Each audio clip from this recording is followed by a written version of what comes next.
గడిచిన 60 రోజులుగా ఆంధ్రప్రదేశ్ రాష్ట్రంలో బాబాసాహెబ్ అంబేద్కర్ గారి రాజ్యాంగానికి లోబడి కాకుండా రెడ్ బుక్ రాజ్యాంగానికి లోబడి పరిపాలన సాగుతున్న పరిస్థితులు మనం చూస్తున్నాం.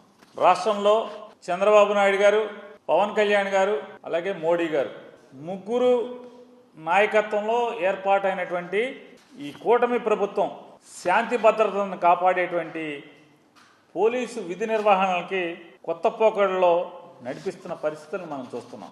గతంలో మున్నెన్నడూ ఆంధ్రప్రదేశ్ రాష్ట్రంలో, ఉమ్మడి ఆంధ్రప్రదేశ్ రాష్ట్రంలో కూడా ఏ రోజు కూడా చూడనటువంటి పోలీసు విధి నిర్వహణలో కొత్త పోకడల్ని ఇవాళ ఈ కూటమి ప్రభుత్వంలో వీళ్ళ ముగ్గురు కలిసి నడిపిస్తున్న పరిస్థితులు మనం చూస్తున్నాం. పాత రోజుల్లో బీహార్ రాష్ట్రంలో, ఉత్తరప్రదేశ్ రాష్ట్రంలో అక్కడ ఇటువంటి ప్రభుత్వ ప్రేరేపిత హింసను మనం చూసిన పరిస్థితులను మనకి గతంలో జరిగిన పరిస్థితులు చూసాం.